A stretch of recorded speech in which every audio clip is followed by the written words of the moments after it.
ప్రభు నామానికే మహిమ కలుగునుగాక. కూడి వచ్చిన మీ అందరికీ, కర్మిల ఆత్మీయ సహవాస సంఘ విశ్వాసులందరికీ మన ప్రభువును ఆయన ప్రియుడైన యేసుక్రీస్తు వారి శ్రేష్టమైన నామంలో శుభములు. మీ అందరికీ వందనాలండి. ఇర్మియా గ్రంథం 5వ అధ్యాయాన్ని ధ్యానం చేసుకుందాం.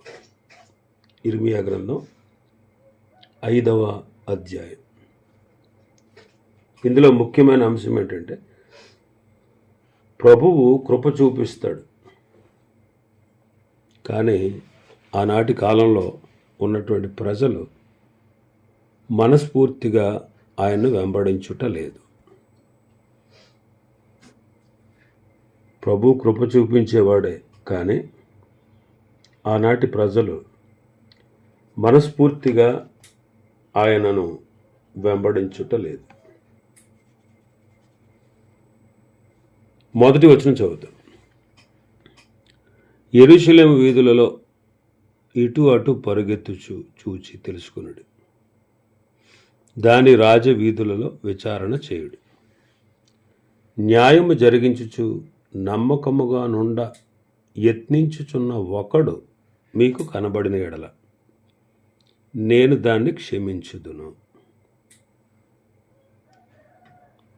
యెరూషలేము వీధుల్లో ఇటు అటు పరుగెత్తి చూసి తెలుసుకోండి, రాజవీధులలో విచారణ చేయండి. న్యాయము జరిగిస్తూ నమ్మకముగా నుండ యత్నించుచున్న ఒకడు మీకు కనబడిన ఎడల నేను దాన్ని క్షమించుదును అంటున్నాడు. 4వ అధ్యాయంలో దేవుడు యోధాపైకి రానయ్యున్న భయానకమైన శిక్ష గురించి మాట్లాడాడు. అలాంటి శిక్షను ఎందుకు పంపవలసి వచ్చిందో కారణాలు ఈ అధ్యాయంలో వివరిస్తూ ఉన్నాడు. ఇక్కడ మొదటి కారణం ఏంటంటే, జెరూసలేము నగరములో, అంటే యెరూషలేము వీధులలో, యెరూషలేము నగరములో సత్యం, న్యాయము జరిగించువాడు, నమ్మకముగా ఉండాలని ప్రయత్నం చేసేవాడు ఒక్కడైనా ఉంటే మీకు కనబడితే నేను దాన్ని క్షమించుదును అంటున్నాడు.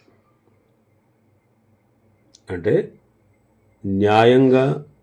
న్యాయాన్ని జరిగించి నమ్మకముగా ఉండడానికి ప్రయత్నించేవాడు ఒక్కడూ లేడు. అందరూ పాపులే. మరి ఇలాంటి పరిస్థితులు ఉంటే శిక్ష కంపల్సరిగా వస్తుంది. అందుకే 28వ వచనం చూస్తే, 28వ వచనం, ఇర్మియా 5:28, వారు క్రొవ్వి బలిసి ఉన్నారు, అంతేకాదు అత్యధికమైన దుష్కార్యములు చేయుచున్నారు. తండ్రి లేని వారు గెలవకుండునట్లు వారి వ్యాజ్యమును అన్యాయముగా తీర్చుదురు. దీనుల వ్యాజ్యమును తీర్పునకు రానియరు. అట్టి వారిని చూచి నేను శిక్షింపకయుందునా? అట్టి జనులకు నేను ప్రతిదండన చేయకుందునా? ఇదే యెహోవా వాక్కు.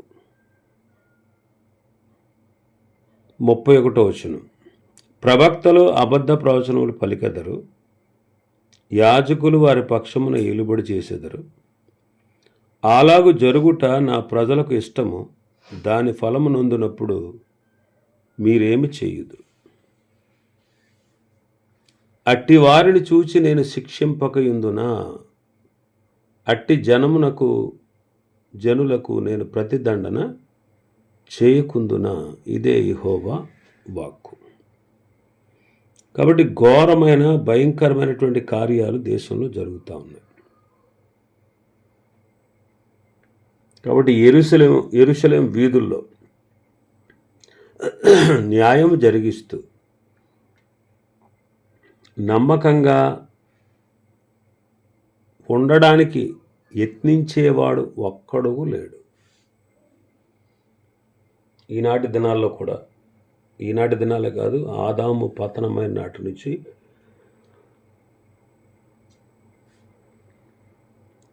ఆదాము పతనమైపోయిన రోజు నుంచి ఈనాటి వరకు క్రీస్తు పూర్వం 4000 సంవత్సరాలు, ఇప్పుడు క్రీస్తు శకం 2025. ఈ కాలంలో ఒక్కడు కూడా నీతిమంతుడు లేడు, ఒక్కడును లేడు. అందరూ పాపులే,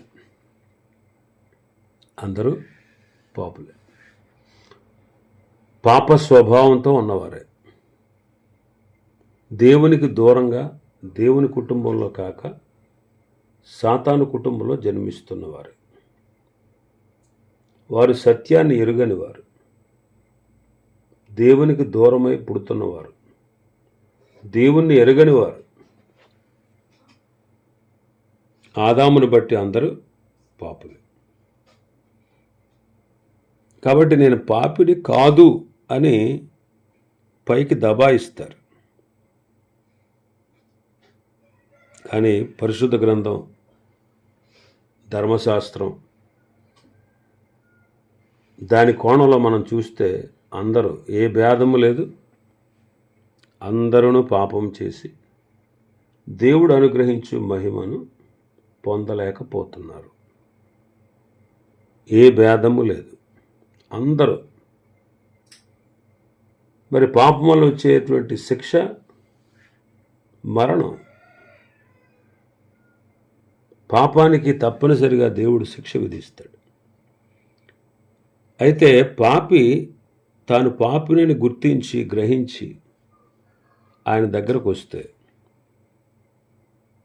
వారి పాపాన్ని వేరొకరి మీద వేసి, అంటే పాత నిబంధన భక్తులకైతే వారి పాపాన్ని పశువుల మీద వేసి, క్రొత్త నిబంధన భక్తులకైతే వారి పాపాన్ని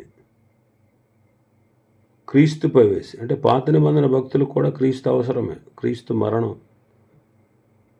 ఆయన రక్తం అవసరమే.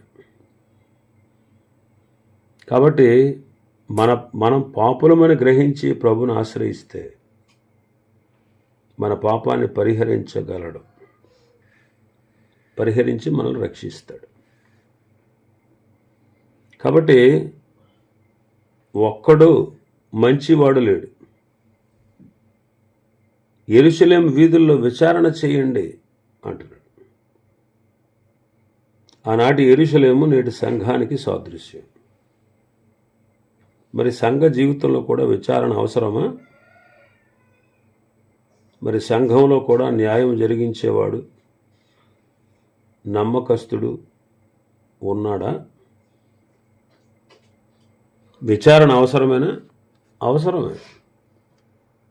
అందుకే తిమోతి పత్రికలో ఏమంటారు పౌలు గారు?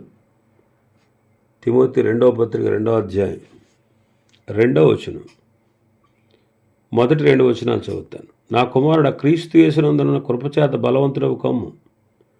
నీవు అనేక సాక్షుల ఎదుట నా వలన వినిన సంగతులను ఇతరులకు బోధించుటకు సామర్థ్యము గల నమ్మకమైన మనుష్యులకు అప్పగింపుము. మరి ఈనాడు సంఘ జీవనంలో కూడా నమ్మకము, సామర్థ్యము గల మనుష్యులు అవసరమే. సంఘములో నమ్మకస్తులనే దేవుడు న్యాయం కొరకై ఏర్పరుచుకుంటాడు. లోకాసు వార్త 12వ అధ్యాయం 42వ వచనం, ప్రభు ఇట్లనను, తగిన కాలమున ప్రతివానికి ఆహారం పెట్టుటకు యజమానుడు తన ఇంటి వారి మీద నియమించినట్టి నమ్మకమైన బుద్ధిగల గృహ నిర్వాహకుడు ఎవడు? గృహ నిర్వాహకుడికి నమ్మకము, బుద్ధి కలిగినటువంటి పరిస్థితి ఉండాలి.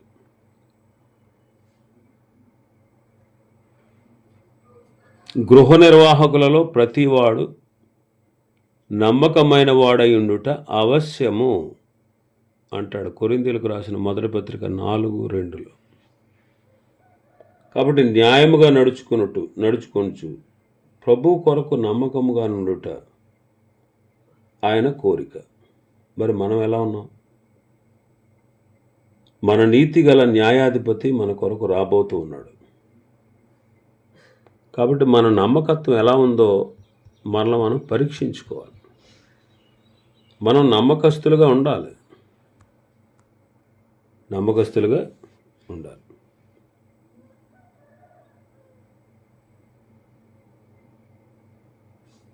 మన భాగంలోకి వస్తే మొదటి వచనంలో, నేను వారిని క్షమించుదును, నేను దాన్ని క్షమిస్తాను. ఒక్కడైనా మీకు కనబడితే, న్యాయము జరిగిస్తూ నమ్మకంగా యత్నించుచున్న ఒక్కడైనా మీకు కనిపిస్తే నేను దాన్ని క్షమిస్తాను. ప్రభు క్షమాపణ నాడు నేడు ఒకే రీతిగా ఉంది. ప్రభు యొక్క క్షమాపణ నాడు నేడు ఒకే రీతిగా ఉంది. యోహాను మొదటి పత్రిక 1వ అధ్యాయం 9వ వచనం, మన పాపములను మనం ఒప్పుకొనిన ఎడల ఆయన నమ్మదగిన వాడును నీతిమంతుడును గనుక ఆయన మన పాపములను క్షమించి సమస్త దుర్నీతి నుండి మనలను పవిత్రులనుగా చేయును. 2వ అధ్యాయం 1వ వచనం, నా చిన్న పిల్లలారా, మీరు పాపము చేయకుండుటకై ఈ సంగతులను మీకు రాయుచున్నాను. ఎవడైనను పాపము చేసిన ఎడల నీతిమంతుడైన యేసుక్రీస్తు అని ఉత్తరవాది తండ్రి వద్ద మనకున్నాడు. కాబట్టి క్షమించే విషయంలో ప్రభువు సిద్ధముగా ఉంటాడు. క్షమించుటకు సిద్ధమైన మనస్సు గలవాడు. ఎంత ఘోర పాపులమైనా ప్రభు దగ్గరకు వచ్చి క్షమించమని అడిగితే వెంటనే క్షమిస్తాడు. వెంటనే ఆయన సంతోషిస్తాడు, క్షమించుటలో ఆనందిస్తాడు.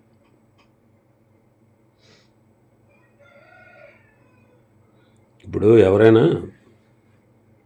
హత్య చేసి పోలీస్ స్టేషన్కి వెళ్ళి నేను పలానావాడిని చంపానండి అన్నారనుకో, అప్పుడు ఎస్ఐ గారు ఏం చేస్తారు? రే దండా శాలువా తండే వీడిని సన్మానిద్దాం అనరు. ఒరే బాబు, మాకు కూడా కేసులు లేకుండా ఎడుతున్నాం అని చెప్పి తీసుకెళ్ళి లోపలాడేంటారు అంటారు. కానీ ఇక్కడ కేసు అలాంటిది కాదు. నేను పాపిని, నన్ను క్షమించు అని ప్రభువుని అడిగితే, మన స్థితి అంతా ఆయనతో చెప్పుకుంటే, అందుకే కదా బిడ్డ నేను నీ కోసం వచ్చాను అని క్షమించుటకు ఆయన సిద్ధంగా ఉన్నాడు. ఇప్పుడే కాదు, ఎప్పుడు కూడా నిరంతరం క్షమించుటకు సిద్ధమైన మనస్సు గలవాడు. ఆయనలో ఉన్న గొప్పతనం అది. ఆయనలో ఉన్న గొప్పతనం. ఇంకా మనం చూస్తే 2వ వచనం, యెహోవా జీవముతోడని మాట పలికినను వారు మోసమునకై ప్రమాణము చేయుదురు. ప్రమాణాలు చేస్తున్నారు. ఏ మాట పలుకుతున్నారు ప్రమాణం చేసేటప్పుడు? యెహోవా జీవముతోడు అని ప్రమాణం చేస్తున్నారు. కానీ దాని వెనకున్నది మోసమే. వాళ్ళు చేసేది మోసమే. మోసము కొరకు ప్రభు నామాన్ని వినియోగిస్తున్నారు. మోసం కొరకు. కాబట్టి వాళ్ళు మోసమునకై యెహోవా జీవం తోడు అని ప్రమాణం చేస్తున్నారు. ఇది మంచిది కాదు. యుక్తమైన ప్రమాణం మనం చేయాలి. కాబట్టి సత్యము పలకాలి. సత్యం పలకాలి. ఇక 3వ వచనం చూస్తే, యెహోవా యథార్థత మీదనే కదా నీవు దృష్టి ఉంచుచున్నావు. నీవు వారిని కొట్టితివి, కానీ వారికి దుఃఖము కలగలేదు. వారిని క్షీణింపజేసి ఉన్నావు, కానీ వారి శిక్షకు లోబడుకున్నారు. రాతి కంటే తమ ముఖములను కఠినముగా చేసుకొని ఉన్నారు, మళ్ళుటకు సమ్మతింపరు. యథార్థత మీదనే కదా నీవు దృష్టిస్తున్నావు ప్రభువా అంటాడు. యథార్థత మీదనే దృష్టించుచున్నావు. దినవృత్తాంతాలు 2వ గ్రంథం చదివితే 16వ అధ్యాయం 9వ వచనం, 16:9 తన ఎడల యథార్థ హృదయము గలవారిని బలపరచుటకై యెహోవా కనుదృష్టి లోకమందు అంతటా సంచారం చేయుచున్నది. యెహోవా కనుదృష్టి లోకమందు అంతటా సంచారం చేస్తూ ఉంది. ఎవరిని బలపరచడానికి? యథార్థము గలవారిని, యథార్థ హృదయం గలవారిని బలపరచుటకు. చూడండి, వారు యథార్థత మీదనే దేవుడు దృష్టిస్తున్నాడు. అయితే వారిని కొట్టాడు ప్రభు. అయినా సరే వాళ్ళు దుఃఖపడతలేదు. వాళ్ళని క్షీణింపజేస్తున్నాడు, కానీ వారు శిక్షకు లోబడట్లేదు. రాతి కంటే తమ ముఖములను కఠినంగా చేసుకుంటున్నారు. మల్లుటకు సమ్మతించుటలేదు. కాబట్టి వారిని హతము చేస్తున్నా కానీ, వారిని శిక్షిస్తున్నా కానీ, వారిని కొట్టినా కానీ, వారిని క్షీణింపచేస్తున్నా కానీ వారు లొంగకున్నారు. వాళ్ళకు నొప్పి కలగట్లేదు, దుఃఖం కలగట్లేదు. మరి మనం ప్రభు తట్టు మనం మళ్ళుకోవాలి. వారి హృదయ స్థితి వారి ముఖాల్లో తెలిసిపోతుంది అంటాడు జకరియా. కాబట్టి వాళ్ళు ముఖాలను కఠినం చేసుకున్నారు, మళ్ళడానికి సమ్మతించట్లేదు. ఇంకా 4-5 వచనాలు చూస్తే, నేను ఇట్లా అనుకుంటుని, వీరు ఎన్నిక లేని వారై ఉండి యెహోవా మార్గమును తమ దేవుని న్యాయవిధిని ఎరుగక బుద్ధిహీనులై ఉన్నారు. గనులైన వారి వద్దకు పోయేదను, వారితో మాట్లాడేదను. వారు యెహోవా మార్గమును తమ దేవుని న్యాయవిధిని ఎరుగిన వారు ఎందురు కదా అని నేను అనుకుంటున్నాను. అయితే ఒకడును తప్పకుండా వారు కాడిని విరిచిన వారుగాను కట్లను తెంపుకుని వారుగాను ఉన్నారు. ఎన్నిక లేని వారై ఉండి యెహోవా మార్గమును తమ దేవుని న్యాయవిధిని ఎరుగక బుద్ధిహీనులై ఉన్నారు. ఒకవేళ గనులైన వారి దగ్గరికి వెళ్ళిన, వారితో మాట్లాడిన, వారు యెహోవా మార్గమును తమ దేవుని న్యాయవిధిని ఎరుగని వారై ఉన్నారు. ఒకడును తప్పకుండా అందరూ కూడా కాడి విరిచిన వారుగాను కట్లను తెంపుకునే వారుగాను ఉన్నారు. వారు దేవుని మార్గాన్ని ఎరగరు. తమ దేవుని న్యాయవిధిని ఎరగకుండా బుద్ధిహీనులై ఉన్నారు. ఎవరైనా సరే, అందరూ కనులైన వారైనా సరే, ఎన్నిక లేని వారైనా సరే, అందరూ కూడా ఆయన మార్గాన్ని, తమ దేవుని న్యాయవిధిని ఎరుగక ఉన్నారు. వాళ్ళు ఎలా ఉన్నారంటే కాడి విరిచి కట్లను తెంపుకున్నవారుగా ఉన్నారు. అంటే ప్రభు మాకు అవసరం లేదు, ఆయన మార్గంలో మేము నడవం, మా ఇష్టాన్ని మేము నెరవేర్చుకుంటాం, ఆయన అజమాయిషి మాకేంటి, ఆయన అధికారం కింద మేము ఉండం, ఆయన అధికారం కింద మేము ఉండం. అది వాళ్ళ యొక్క ఉద్దేశం. కాబట్టి వారు తిరుగుబాటు చేశారు, బహు విశ్వాస ఘాతకులయ్యారు. అందుకే 6వ వచనం అంటారు, వారు తిరుగుబాటు చేసి బహుగా విశ్వాసఘాతకులేరు గనుక అరణ్యము నుండి వచ్చిన సింహం వారిని చంపును, అడవి తోడేలు వారిని నాశనం చేయును, చిరుతపులి వారి పట్టణం యొద్ద పొంచి ఉండును, వాటిలో నుండి బయలుదేరు ప్రతివాడు చేల్చబడు. వారు ఇలా ఉన్నారు కాబట్టి సింహం వారిని చంపుతుంది, తోడేలు వారిని నాశనం చేస్తుంది, చిరుతపులి వారి పట్టణం యొద్ద పొంచి ఉంది.